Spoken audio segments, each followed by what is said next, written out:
Hey, welcome to another episode of Changing the Face of Wellness podcast. I am your host, Rachel Harper. Listen, today we are getting into talking about your cholesterol. Now, if you go back to episode 29, we talked about your blood pressure, right? And does stress affect your blood pressure? But before we get into it, I cut my hair.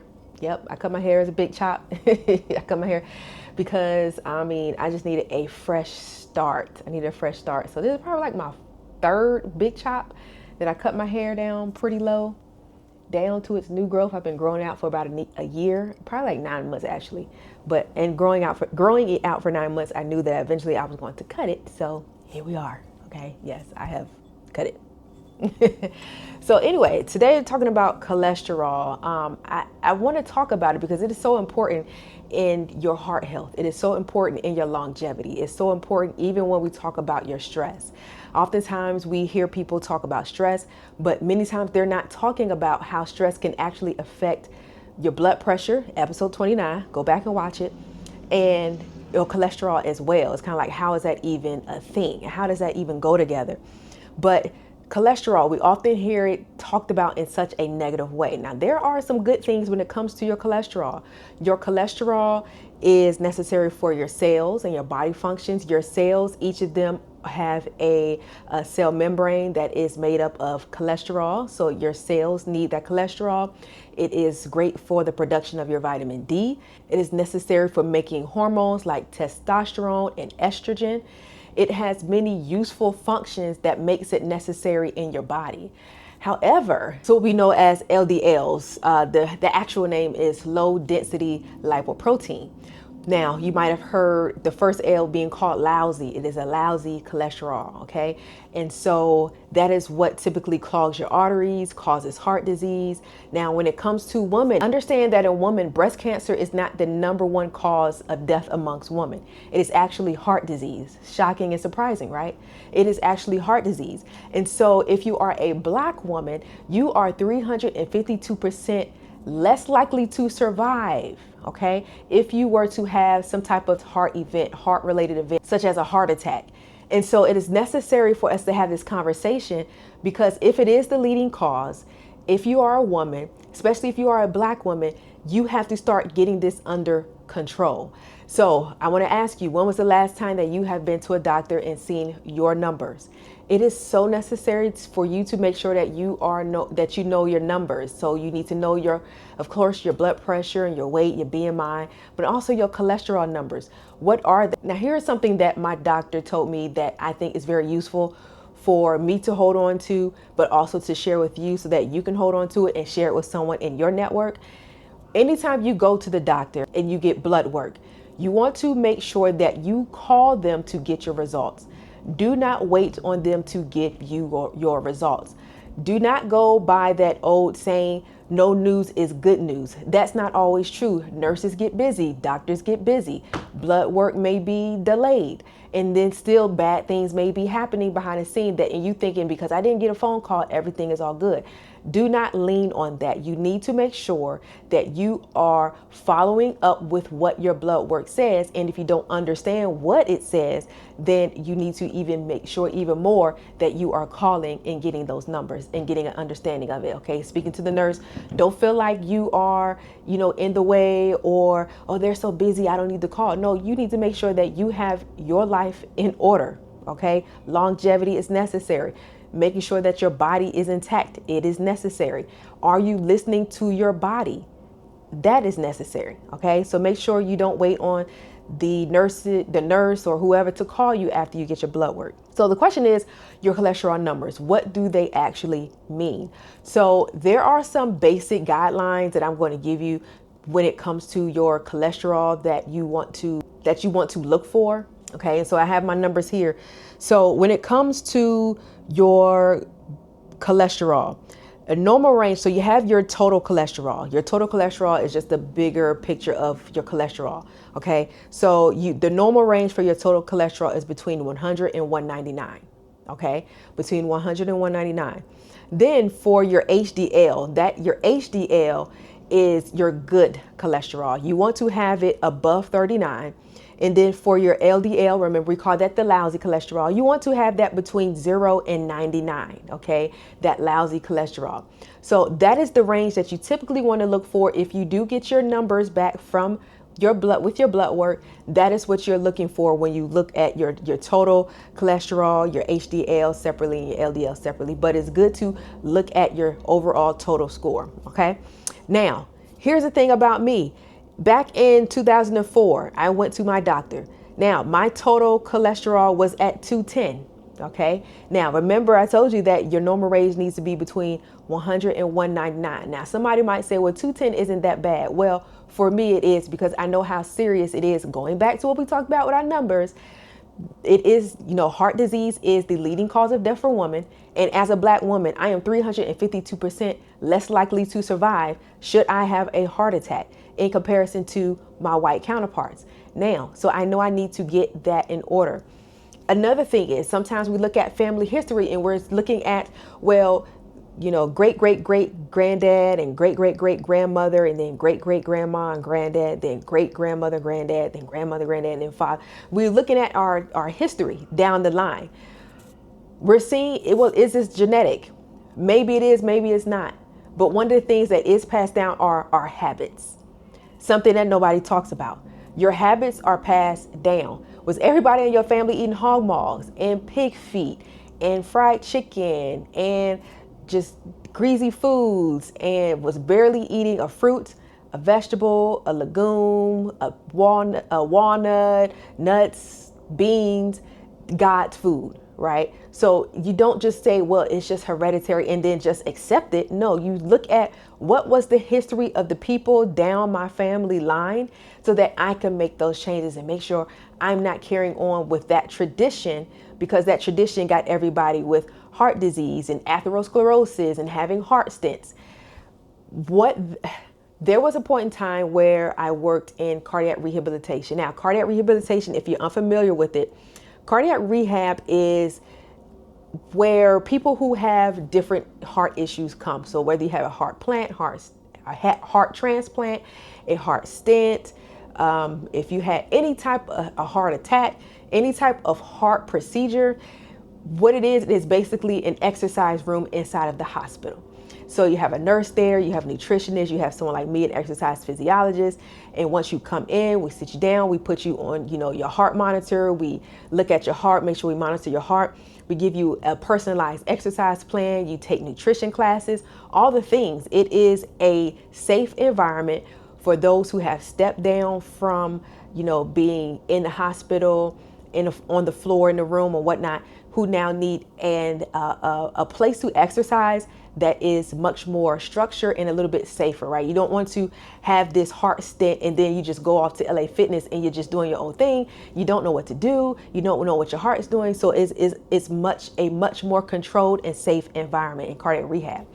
But one of the things that I recognize is that as an exercise physiologist, my role was to go into the floor, into one of the units, to people who were being discharged after having their cardiac procedures or cardiac events.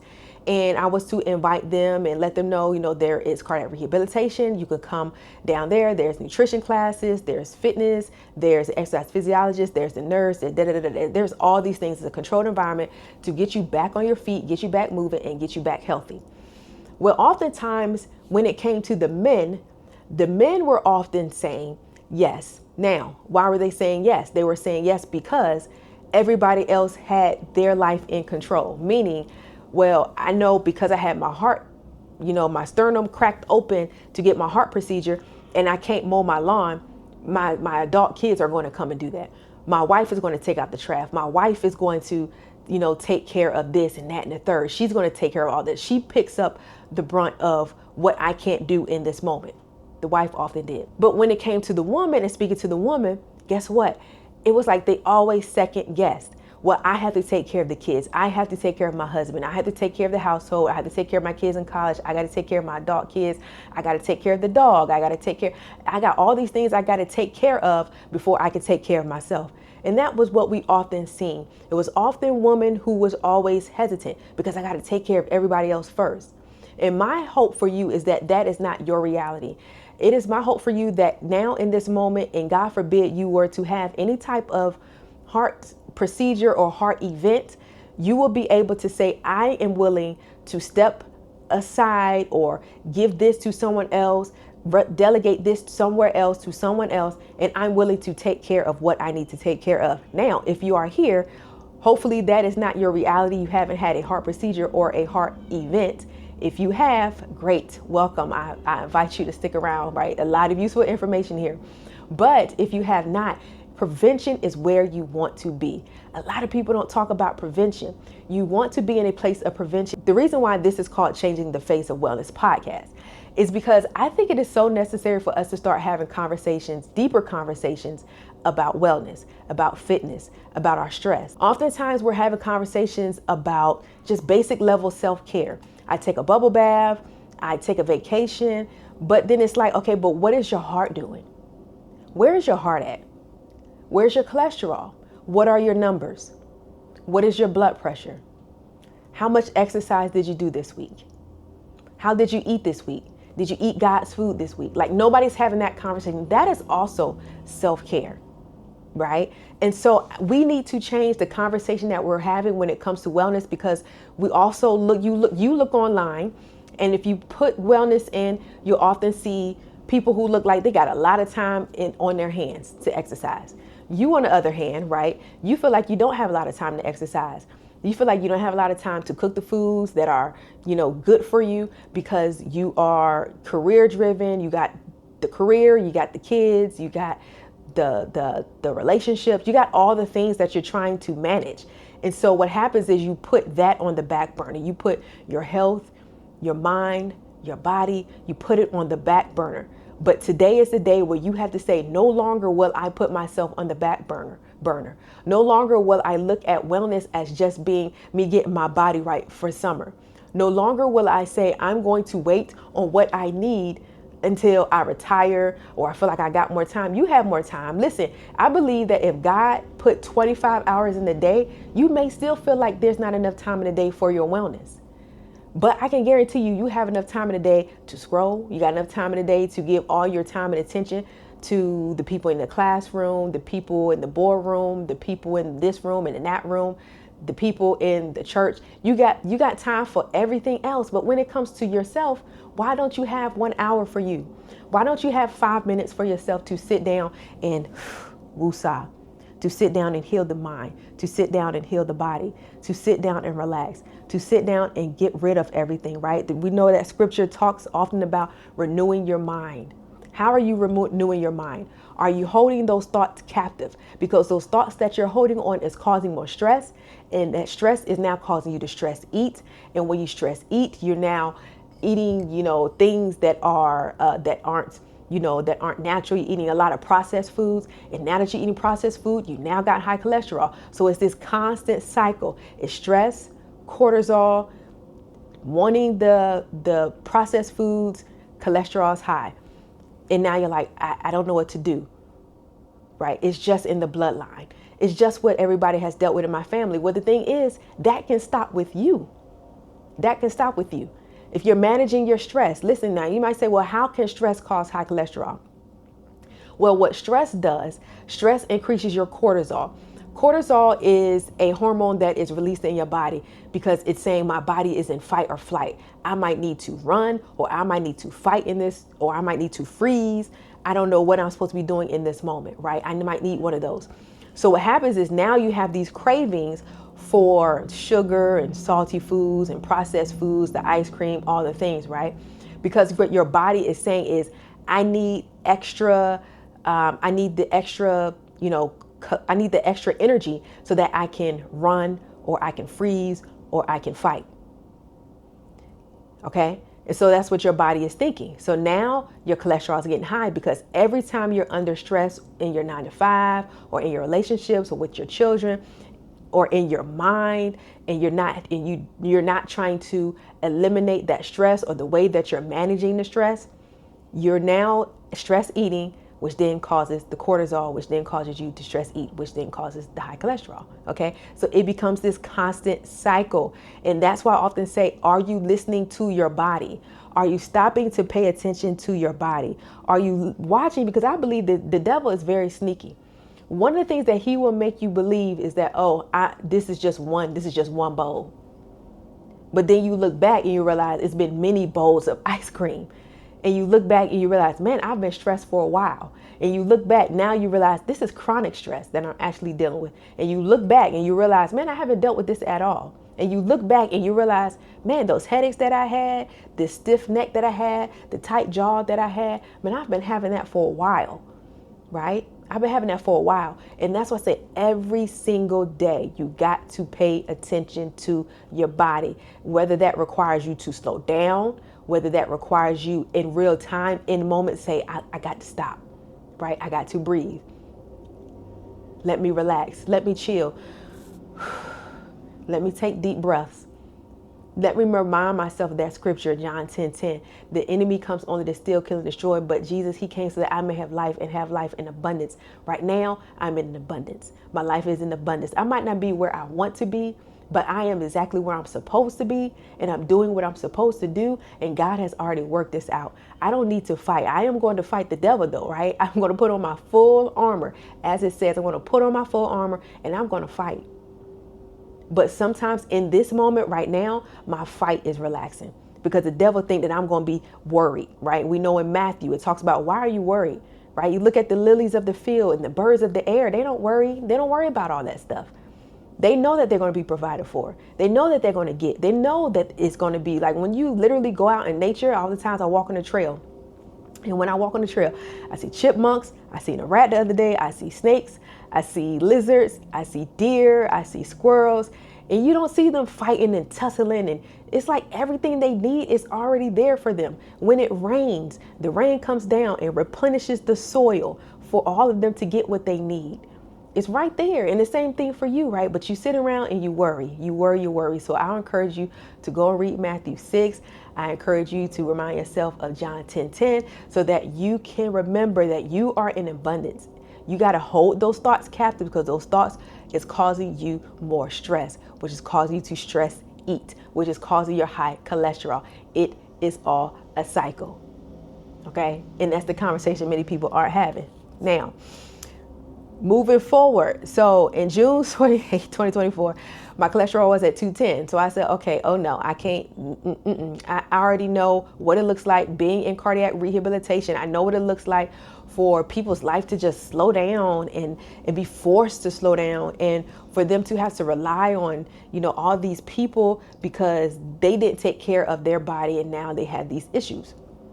So I said, okay, I got to take care of that. My overall cholesterol was at 210 and my LDL was at 142, which is outside the range of 0 to 99. So I said, okay, I'm going to be very drastic in what I do. I'm going to make sure I turn this around. So June, July, August, September, 4 months later, I said, I'm going to go back. I want to get my numbers checked. I started doing things different. Okay. Now I'll talk about what I did different in a little bit, but I'm going to tell you my numbers now. So October 14, 2024, this is 2024. My total cholesterol went from 210 down to 168. That's just in a 4-month time. Okay. Now remember the normal range for your total cholesterol, you want it between 100 and 199. So in that short 4-month time span, I got my total cholesterol down to 168. I got my LDLs down from 142 to 109. Okay. Now, a year later or a few months later, July 1st, 2025, I still had my total cholesterol. It was still down under 199. It was at 186. My LDL went up to 123. It was supposed to be between 0 and 99. So what I've been doing for this past year is I took a drastic turn when it came, because I know I have to get my lousy cholesterol down. That LDL, that lousy cholesterol, is what causes the atherosclerosis. It's what puts it puts the plaque inside of the arteries and then closes it, and then it's a hot mess and puts you at risk for those heart issues, okay, like atherosclerosis, heart attacks, all the things, right? And should that plaque leave, it could cause a stroke. And so I said I have to be drastic about what I do. Okay, so I actually have an appointment next Tuesday, which I'm actually very excited about, to see where my numbers are now, because over the past year, this is the first thing I did. Now, this is what I've done. Now, I want you to consult with your physician. I'm going to share with you what I did to get my numbers down and what I've been doing over this past year, and also the effects that I've been feeling from what I've been doing. So the first thing that I did is I started eating clean. So eating clean means I'm eating more of natural foods, or like what I like to say, God's food, because some people, they will think that if they're eating a Beyond Burger, that they're eating clean. It's like, no, that still wasn't produced from God. It's not out in nature. That is made in a lab. It is still processed. You can even taste it. It tastes processed, right? You eat Beyond Burgers and stuff like that. It's still processed. Okay, it's still processed food. So I started eating clean. I made sure I started eating more fiber. So black eyed peas, I start making it more as like a little side dish. So, sometimes we'll eat vegetables, right? Like broccoli as your side. So I'm eating more beans as my side. And sometimes I'm eating beans, specifically black eyed peas, as my full meal. I put it in a whole bunch, like 2 bags, right? 2 pounds, because me and my husband are eating it. And I'll put it in a crock pot and I'll slow cook it and I'll eat that. Okay. So I'm eating more fiber. I drink a smoothie every single morning. My smoothie has a lot of berries. It has cranberries, because fun fact, I was born with 1 kidney. So I'm making sure as I get older that I'm keeping my kidneys and also intact. Okay. So I have my cranberries, and then I'll add my walnuts. That's good for your omega-3s, right? And so I'll have that. I make sure that I'm having my protein. Okay, so the only protein that not the only protein, but the protein that I typically eat are like eggs in the morning. I stopped eating a lot of sugary cereals in the morning. I stopped eating a lot of processed foods over the course of time. Okay, so more beans, more fruits, more vegetables, berry smoothie every morning, no cereal in the morning, no sugar in the morning, a little bit more teas. Okay, so I like to drink tea a little bit more, and I drink my teas just plain, nothing in it. Okay, so I have like dandelion tea, good for your kidney. I'll have dandelion tea. I'll have green tea. I have, different natural teas, and I won't put anything in. Now, if I put something in it, it might be like honey. Okay, a little bit of honey, but I don't put a bunch of sugar and try to make it sweet tea. Like, I just don't do that. Okay, so a lot more of God's food. That's what I've been doing. Okay, now, here's what I have discovered from eating clean. I have discovered, obviously, I can lower my cholesterol, right? You can lower your cholesterol. But my body now rejects a lot of food. My body rejects a lot of food because I want to say about 98% of the things that I'm eating is clean. I might still eat some M&Ms or something like that, but my body tends to reject. I know I can't eat a lot of sugar. I know I cannot eat sugary cereal. Just the other day, I was like, oh, you know what? I got to taste for some cereal. Right? Because I got 3 kids. I got to taste for some cereal. I sat down and I probably ate 3 spoonfuls, and immediately my stomach starts hurting. Immediately. So I'm just like, okay, I can't do this cereal.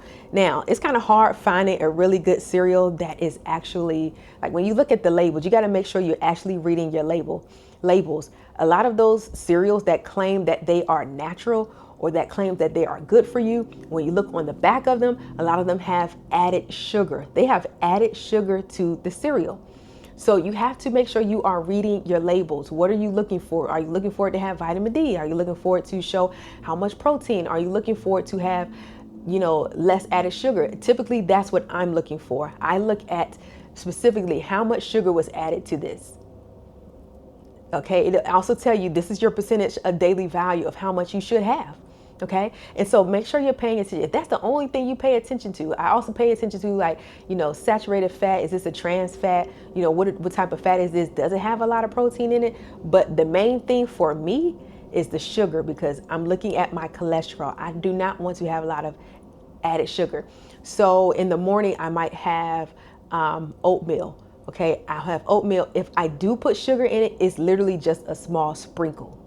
A small sprinkle. I don't put a whole amount in a small sprinkle. And it's far and few between when I am adding sugar to my oatmeal.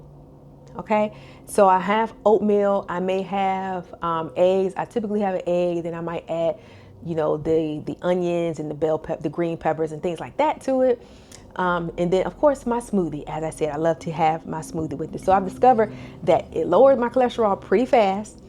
My body tends to reject bad foods because I'm so used to eating clean now. And my body now craves fresh foods. My body craves fresh foods. Now my body is like, okay, I want, if I have a craving, I'm typically craving like a fruit, or even sometimes I'm craving a vegetable, right? And so here's the thing, your body is so smart. God created your body in such a way where it will crave everything that was in the garden. Okay. It craves everything that was in the garden in Genesis, right? And so if you are really thinking about it, your body doesn't really want all of that processed foods. It just don't.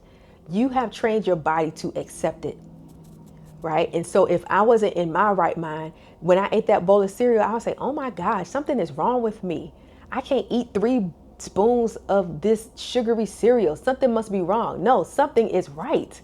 You're doing something right. I'm doing something right because my body's rejecting it. It's like it doesn't want it at all, right? And so the same thing for you. You got to start training your body. Now, was this me overhauling, right? Sometimes you go on Pinterest and you go on YouTube, you go all these different places. You'll see where they're talking about different foods. Well, I eat this, I eat that. I started with just basic stuff. Let me just start with my breakfast. My breakfast is terrible. So let me start with my breakfast, just making sure I eat an egg and oatmeal every morning. It's quick, it gets me out the door, but it also fills me up and it lasts until lunchtime. It has great protein. It has great omega 3s in the walnuts that I put inside of my smoothie. So it was small changes over time. Okay. So I had to become who my body needed me to become so that I could be healthy, so that I can have longevity, so I can give my mind and my body what it needed. And so the same for you. You have to become who you need to become so that you can have longevity, so that you can thrive. You got to listen to your body. What is it telling you to do? What is it asking you for? And I guarantee you, if you just start one thing at a time, one day at a time, with one meal at a time, you'll see a huge difference in your numbers. Your numbers meaning your blood pressure, your cholesterol, all the things. Okay? So who must you become? You must become someone who recognizes your body as deserving of longevity. Your body is deserving of longevity. Let me get a little closer. Your body is deserving of longevity. One of my things that I want to do is I want to grow older, but I want to have my independence. I want to have my independence as I grow older. I see some people who are getting older and they don't have their independence anymore and somebody's helping them do everything. And I'm just like, I just want to have my independence as long as possible. I want to be like those people. Right now I'm 40. Right now, 40. But I want to be like those people who are like, they say, I'm 79 years old and they're walking on their own and they're opening doors on their own. They're driving on their own. They're doing all that. They have their complete independence. That is the reason why I do what I do. I want to have longevity and I want to have independence as I grow older. Okay. So don't be afraid to become who your body needs you to become so that you can live in longevity. Okay. You have to become one who puts one step in front of the other to make changes.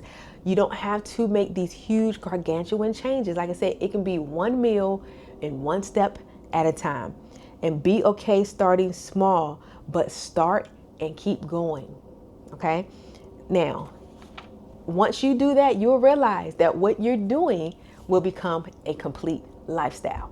I want you to become a lifestyle. Okay. So what I want you to do is I want you to go on. I want you to share with me in the comments below. What is one thing that you want to start doing? Just one thing, one step, one small step that you want to start so that you can also live in longevity.